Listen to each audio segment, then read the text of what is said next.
passat 35 anys des que l'Ajuntament d'Esplugues va convocar el primer Premi de Ceràmica Vila d'Esplugues amb l'objecte de reivindicar el valor de la ceràmica com un mitjà d'expressió artística. Aquest premi va anar evolucionant amb el temps per convertir-se en l'actual Bienal de Ceràmica Angelina Alòs en projecció internacional. Any rere any s'ha anat recopilant una important col·lecció de les peces premiades que constitueixen un llegat artístic de primer ordre, algunes de les quals les trobareu exposades a l'Espai Baronda, espai que ens recorda el passat ceramista de la ciutat. L'any passat haguéssim volgut celebrar les 20 edicions de la Bienal, però malauradament la pandèmia ho ha posposat per la propera tardor d'aquest any. És en aquest preàmbul previ al certamen quan us presentem l'exposició que avui inaugurem a Can Tintorer, amb la intenció de fer una mirada retrospectiva i valorativa del conjunt de la col·lecció de la Bienal.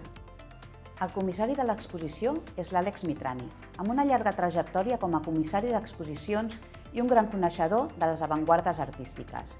Ell és conservador d'Art Modern i Contemporani del Museu Nacional d'Art de Catalunya.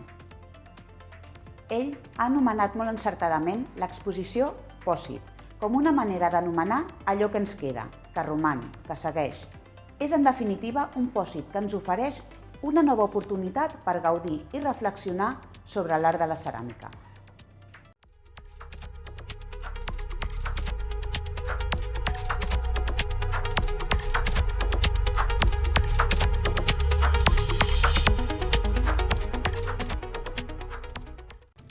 Quan vàrem fer l'encàrrec al comissari, partíem d'un condicionant. No volíem que fes una pura selecció de les 56 peces seleccionades que en l'actualitat formen part de la col·lecció de la Bienal. Partíem de la idea de que la ceràmica era una disciplina artística que s'havia o que és normalitzada dintre de les arts majúscula, de les arts majors. Amb ell li vàrem plantejar una sèrie de qüestions. Volíem que d'alguna manera quedés reflectit en l'exposició la contextualització d'aquestes peces de ceràmica amb altres arts i amb altres disciplines artístiques. Volíem que la ceràmica, juntament amb altres obres artístiques, podien reflectir els moments històrics en els quals van ser concebudes i van ser creades. Volíem veure si era possible establir lligams estètics o conceptuals entre la ceràmica, entre les peces de la ceràmica i altres arts, des d'una obra cinematogràfica fins a una obra pictòrica. I volíem també saber si aquests 35 anys ocorreguts des que es va fer la primera convocatòria del premi podien d'alguna manera resumir la pròpia evolució del món artístic en general. I a més, encara li vàrem plantejar un repte.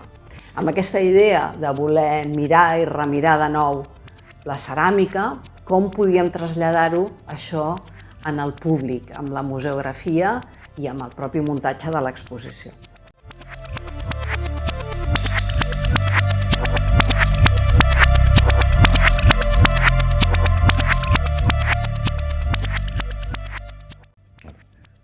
Pòsit és una exposició diferent, en la qual hem assajat, amb un cert atreviment, una manera diferent de presentar la ceràmica. En això responem a l'encàrrec dels museus d'Esplugues. Aquí hi ha una trajectòria molt important d'interès per la ceràmica contemporània i podem apreciar la qualitat i la modernitat de la ceràmica com a llenguatge artístic.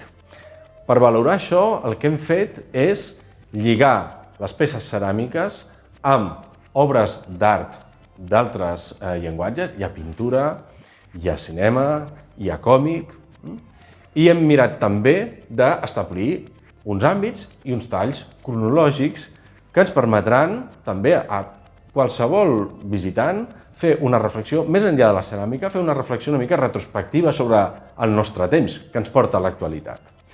El primer àmbit és diu temps de sensualitat. I es refereix als anys 80, una època d'una certa eufòria en el sector del disseny, per exemple, naturalment per tota l'operació olímpica a Barcelona, en el qual l'estil està dominat per un cert expressionisme, per una tendència a la gestualitat, i això ho veiem molt bé en la pintura, ho veiem perfectament també en la ceràmica o en el còmic. El segon àmbit, temps de meditació, ens porta a l'època posterior a la Guerra del Golf, a una època d'un cert retret econòmic, d'una necessitat d'introspecció, una certa crisi que ens apropa al minimalisme, que ens aporta a llenguatges més continguts, és el temps de la meditació. Finalment, el tercer àmbit és un àmbit, l'actual, que és el temps de la incertesa. Entrem en el segle XXI, estem en uns temps dominats per l'heterogeneïtat, per una mundialització en la qual se solapen estímuls tecnològics i culturals molt diversos, en els quals estem de vegades subjectes a la por, a una certa angoixa, on la presència del monstre, però també la necessitat d'ironia i de joc són molt importants. En quant al muntatge, veureu que és força atrevit, que hem utilitzat els miralls, per exemple, com un element per relacionar les obres entre elles i per veure-les des de tots els punts de vista. I després hi ha un altre element que és clau, que és el de les taules. A cada àmbit trobem una peça que està situada en una taula molt domèstica, de saló, que respon bé a aquest espai, que no és un espai monumental, que no és un museu en el sentit més poderós o més jeràrquic del terme, sinó que ens apropem a una escala més íntima i convidem els visitants a que seguin, vegin aquests objectes no tant des d'una peanya, sinó com uns objectes que poden ser estudiats amb atenció, amb proximitat, i convidem també a que s'estableixi un diàleg, una relació de conversa relaxada, però també íntima i profunda, entre els mateixos espectadors que visiten l'exposició.